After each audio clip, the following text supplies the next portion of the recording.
Good morning friends. இந்த வீடியோவில் நாம் பார்க்க போகிற ஒரு போம் விக்டர் ஹியூகோ எழுதின டுமாரோ அட் டான், நாளை விடியல் காலையில் என்கின்ற ஒரு போம். திஸ் போம் எக்ஸ்பிரஸஸ் த இன்டென்சிட்டி நம்முடைய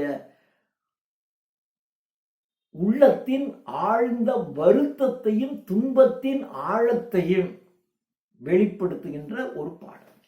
The intensity of our grief, நம்முடைய வேதனை, கஷ்டம், அதனுடைய ஒரு ஒரு ஆழ்தன்மையை நமக்கு வெளிப்படுத்துகின்ற ஒரு பாடல் tomorrow at dawn. This is a poem of 3 stanzas of 4 lines each. 4 வரிகளில் 3 ஸ்டான்சாக்களில் எழுதப்பட்ட ஒரு பாடல் tomorrow at dawn by Victor Hugo. Now we see the poem. Now the first stanza. Tomorrow at dawn, நாளை விடியல் காலை. இன்னைக்கு சொல்றோம், நாளைக்கு காலையில விடியும் பொழுது, at the hour when the countryside whitens.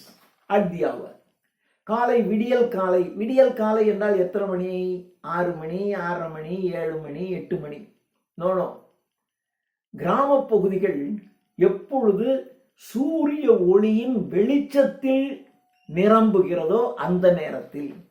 when the countryside whiten, கிராம பகுதிகள் வெண்மையாக மாறும் பொழுது, இருளாக இருக்கும்போது கருமையாக இருக்கும்.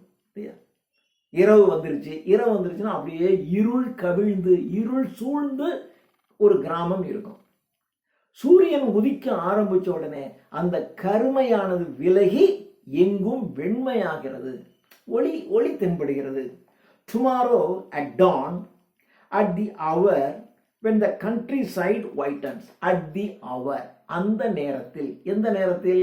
when the countryside whitens, கிராம பகுதிகள் வெண்மையாகும் பொழுது, வெண்மையான சூரியன் ஒளியினால் இந்த கிராம பகுதிகள் பளிச்சென்று தெரியும் பொழுது, I will set out, நான் கிளம்புகிறேன். நாளை காலையில் நான் கிளம்புறேன். I will set out, நாளை நான் கிளம்புவேன். ஃபியூச்சர் டென்ஸ்ல. நாளை காலையில சூரிய ஒளியானது இருளிலே மூழ்கி இருக்கக்கூடிய இந்த கிராமத்தை வெளிச்சத்தை உருவாக்கும் பொழுது நான் கிளம்பி விடுவேன். I will set out. You see, I know that you wait for me. You see, I know that, எனக்கு நல்லா தெரியும். You wait for me, எனக்காக நீ காத்திருப்பாய் என்று எனக்கு தெரியும். I will go by the forest, நான் காட்டின் ஊடாக செல்வேன். I will go by the mountain, மலைகளை கடந்து செல்வேன். I can no longer remain far from you, உன்னிலிருந்து என்னால் வெகு தொலைவிலே இருக்க முடியாது.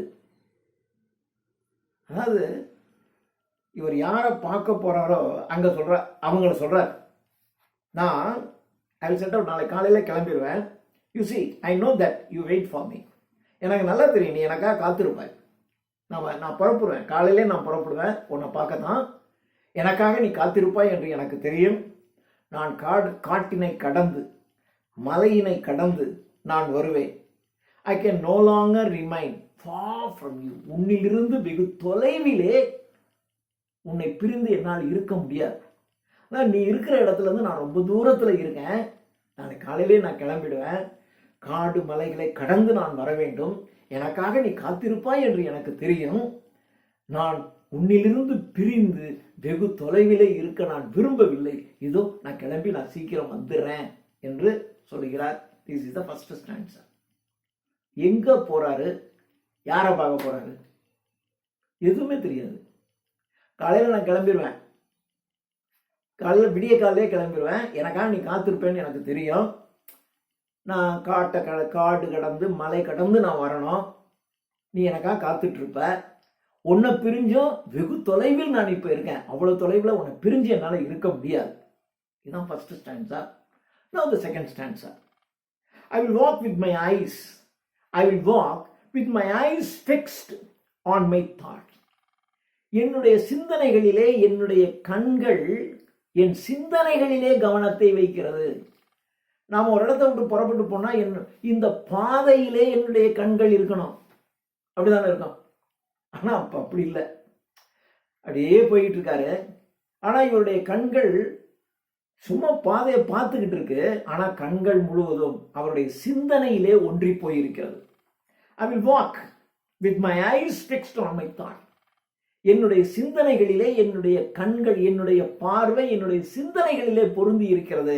நான் நடந்து சென்று கொண்டே இருப்பேன். Seeing nothing of outdoors. வெளியிலே இருக்கக்கூடிய எந்த காட்சியும் என்னுடைய கண்களில் படவே இல்லை. காட்டை கடந்து போனோம், மலையை கடந்து போனோம். அப்படி போகும்போது அந்த காடுகளிலும் மலைகளிலும் எவ்வளவு இயற்கையின் அழகு கொட்டி கிடக்கும்ல, அதெல்லாம் அது எதுவும் என் கண்ணில் படலைன்றார். ஏன்? என்னுடைய கண்கள் பூரா என்னுடைய சிந்தனையில் ஒன்றி போய் கிடக்கு. எதை பற்றிய சிந்தனை? உன்னை பற்றிய சிந்தனை. அதனால எனக்கு என்ன நடக்குது, நாம எந்த பாதையில போய்கிட்டு இருக்கோம், எவ்வளவு தூரம் வந்திருக்கோம், இன்னும் எவ்வளவு போகணும், அதெல்லாம் ஒண்ணுமே எனக்கு தெரியாது. அப்படித்தான் நான் போவேன். Seeing nothing of outdoor. நான் வெளியே வரும் பொழுது இருக்கின்ற புற காட்சிகள் ஒன்று கூட என்னுடைய மனதிலே ஒட்டவே இருக்காது. Hearing no noise. அந்த காடு மலை பகுதியிலே நான் செல்லும் பொழுது அங்கே இருக்கக்கூடிய பறவைகள், விலங்குகள், இவைகளினுடைய ஒலி காதுல விழணும்ல. எனக்கு எந்த ஒலியும் என் காதுல விழல. ஹியரிங் நோ நாய்ஸ், அலோன், தனியாக, அன்னோன். அதாவது இவன் யாரு, எங்க போறான், எதுவுமே தெரியாது யாருக்கும். அலோன், தன்னந்தனியாக. Unknown, my back curved. என்னுடைய முதுகு வளைந்திருக்கிறது. முதுகு வளைந்திருக்கிறது என்று சொன்னால் ஒரு டீப் திங்கிங், ஒரு ஆழ்ந்த சிந்தனை. அப்படியே ஒரு உற்சாகத்தோட இருந்தீங்கன்னு வச்சுங்களேன், அப்படியே நெஞ்சை நிமிர்ந்து அப்படி போகலாம். உற்சாகமாக, எதிர்கால நம்பிக்கை, வாழ்க்கையில எதிர்காலத்தின் மீது ஒரு நம்பிக்கை இருக்குன்னு வச்சுங்களேன், அப்போ நீங்க என்ன உங்களை அறியாமே அப்படி நெஞ்சு நிமிர்ந்துக்கும். ஆனா நீங்க ஒரு ஆழ்ந்த சோகத்தில் இருக்கீங்கன்னு வச்சுங்களேன், அப்படியே போய் அப்படியே முதுகு தண்டு வளைஞ்சு போயிடும். அப்ப இந்த ஒரு வரி, இவன் எவ்வளவு உள்ளத்திலே வேதனைகளையும் வலியையும் சுமந்து கொண்டிருக்கிறான். அந்த வேதனை வலியினுடைய சுமையினால் அவனுடைய முதுகு தண்டு வளைந்திருக்கிறது என்று சொல்கிறான். Alone, unknown, my back curved, my hands crossed. என்னுடைய கைகளை இப்படி கிராஸ் பண்ணி நான் வச்சிருக்கேன், விவேகானந்தர் மாதிரி. ஸோ கைகளை கிராஸ் பண்ணி முதுகு வளைந்து எதை பற்றிய சிந்தனையும் இல்லாமல், அங்கு இருக்கக்கூடிய எந்த காட்சிகளும் என்னுடைய கண்களில் படவே இல்லை. நான் செல்லுகின்ற பாதையிலே எந்த ஒலியும் என்னுடைய காதுல படல. அப்படி நான் போய்கிட்டே இருக்கேன், கையை கட்டிக்கிட்டு முதுகு வளைஞ்சு அப்படியே நான் போய்கிட்டே இருக்கேன். Alone, unknown, my back curved, my hands crossed, sorrowed. Sorrow, துன்பம். sorrowed verb யூஸ் பண்ணோம். sorrowed, துன்பத்தினால், துன்பப்பட்டு கொண்டு, அந்த துன்பப்பட்டு கொண்டு, அந்த துன்பம் மிகுதியினால் கைகளை கட்டிக்கொண்டு முதுகு வளைந்து என்னுடைய கண்கள் முழுவதும் சிந்தனையிலே பொருந்தி, எந்த காட்சியும் என்னுடைய கண்களிலே படாமல், எந்த ஒலியும் என்னுடைய காதுகளில் கேட்காமல் நான் செல்லுகின்றேன். sorrowed. And the day for me will be as the night. நான் போறது பகல் தான், ஆனா எனக்கு பகல் மாதிரியே தெரியல, இருட்டு மாதிரி தெரியுது. as the day for me, அந்த எனக்கு அந்த பகலானது எனக்கு will be as the night, அது இரவாக தோன்றும். இரவு என்பது இருள். இப்போ பகல்ல கூட இருள் சூழ்ந்த மாதிரி இருக்கு அப்படின்னா வேதனையில் இருக்கேன், வருத்தத்தில் இருக்கேன். உன்னை விட்டு பிரிந்து நான் வெகு தொலைவிலே இருக்கின்றேன், அப்படி இருக்க விரும்பவில்லை. எனவே நான் காலையிலே கிளம்பி உங்ககிட்ட நான் வந்துடுவேன். I will not look at the gold of evening which falls. நான் அப்படி வரும் பொழுது இப்போ காலையில் புறப்பட்டுட்டான், ஆனால் சிந்தனை பூரா எங்கேயோ இருக்கு. பகலே அவனுக்கு இருட்டு மாதிரி தான் இருக்கு. அவனுக்கு இப்பொழுது இந்த கோல்டன் லைட், கோல்டன் நைட் என்பது அந்த பொன் மாலை பொழுது அப்படின்னு சொல்ல, பொன்னிற சூரியனுடைய பொன்னிறமான ஒளிகள் விழுகின்ற மாலை பொழுது, அதுவே எனக்கு தெரியலன்னு சொன்னான். அதையே நான் பார்க்கல, ஏன்னா அவனுக்கு எல்லாம் இருட்டா இருக்கு. I will not look at the gold of evening, மாலை நேரம், gold of evening which falls, மாலை நேரத்திலே பொன்னிறமான சூரியனின் ஒளிக்கதிர்கள் விழுகிறதே, அதுவே எனக்கு புலப்படல, எனக்கு தெரியல. I will not look at the gold of evening which falls, nor the distant sails going down towards Haflier. Haflier அப்படின்னு சொன்னா, இது ஒரு பிரான்ஸ் நாட்டில் இருக்கக்கூடிய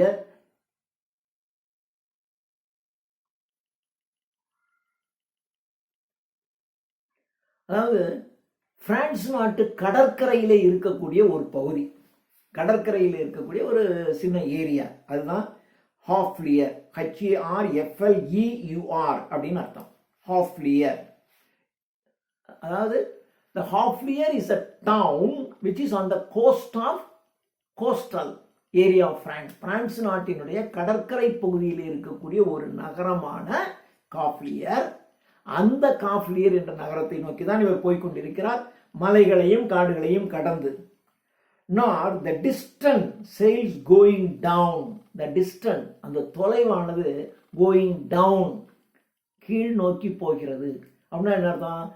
டிஸ்டன்ஸ் குறைஞ்சிக்கிட்டே வருது. காலையில் புறப்படும் போது 50 mile, 40 mile, 30 mile, 20 mile, 10 mile, இன்னும் 8 மைல் தொலைவு தான், குறைஞ்சிக்கிட்டே வருது. Not the distant sails going down half towards Haflier, and when I arrive, இப்போ நான் வந்துட்டேன், I will place on your tomb. அதான் சொல்றான். எங்க வந்திருக்கான்? ஒரு கல்லறைக்கு வந்திருக்கான். அப்போ இவனுடைய உயிருக்கு உயிரான யாரோ ஒருவர் இறந்து போயிட்டாங்க. இறந்து போய் அந்த ஹாஃப்லியர் என்ற அந்த நகரத்துல ஒரு இடத்துல புதைக்கப்பட்டிருக்காங்க. இவன் காட்டினையும் மலையையும் கடந்து வந்து கொண்டிருக்கிறான். வந்துட்டான், இப்போ அந்த கல்லறைக்கும் வந்துட்டான். And when I arrive, இப்போ நான் வரும் பொழுது, I will place on your tomb, உன்னுடைய கல்லறையின் மீது நான் வைப்பேன். எதை வைப்பேன்? A bouquet of green holy, HOLLY, HOLYன்னு ஒரு எல் போட்டா புனிதமான, ஹோலி கிராஸ் அப்படின்னு சொல்ல முடியாது, ஹோலி கிராஸ் காலேஜ், புனித சிலுவை. அது மாதிரி இது HOLLY, ஹோலி. ஹோலி HOLLY என்பது எவர் கிரீன் பிளான்ட், எப்பொழுதும் பசுமையாக இருக்கக்கூடிய ஒரு தாவரம். ஸோ அந்த எப்பொழுதும் பசுமையாக இருக்கக்கூடிய தாவரத்தினால் செய்யப்பட்ட ஒரு பொக்கே, அதை எடுத்து வந்திருக்கான் வைக்கிறதுக்கு. A bouquet of green holly and of flowering heather. Heather என்பதும் ஒரு எவர் green plant with purple flower, ஒரு பர்பிள் நிறத்தில் இருக்கக்கூடிய ஒரு பெல் ஷேப், ஒரு மணி மாதிரியான ஒரு வடிவத்தில் பர்பிள் நிறத்தில் இருக்கக்கூடிய பூவை கொண்டிருக்கக்கூடிய பசுமையான ஒரு தாவரம். ஸோ இந்த ஹீத்தர் ஹோலி, இந்த 2 நாளையும் செய்யப்பட்ட ஒரு பொக்கே எடுத்திருக்கான். அந்த பொக்கையை கொண்டு வந்து அந்த கல்லறையின் மீது இவன் வைக்கிறான். அவ்வளவுதான். அப்போ இவன் அங்கிருந்து, யாரோ இறந்து போயிட்டாங்க, யாரோ இல்லை, இவனுக்கு மிக உயிருக்கு உயிரான யாரோ ஒருவர் இறந்து போயிட்டாங்க, நான் காலையிலே கிளம்பி வந்துடுவேன் அப்படின்னா, வரும்போது பூரா அவனுக்கு எதை பற்றிய சிந்தனை இல்லை. அந்த சோகம், அந்த intensity of grief, intensity of sorrow, அது அவன் உள்ளத்துக்குள்ள அப்படியே இருக்கு. அந்த பகல் நேரம் அவனுக்கு தெரியல, இருளா இருக்கு. அவன் கடந்து வருகின்ற பாதை அவனுக்கு தெரியல, அந்த பாதையே அவன் கண்ணில் தெரியல. எப்பொழுதும் அந்த மனதில் இருக்கக்கூடிய சிந்தனையில் தான் அவனுடைய கண் பட்டு கொண்டே இருக்கிறது. அப்படியே வர்றான், அப்படியே அந்த பிரான்ஸ் நாட்டு கடற்கரையில் இருக்கக்கூடிய அந்த நகரத்துக்கு வந்து, அந்த கல்லறைக்கு வந்து அங்கே ஒரு பொக்கையை வைக்கிறான் என்று இந்த கவிதையை விக்டர் ஹியூகோ முடிக்கிறார். தேங்க்யூ.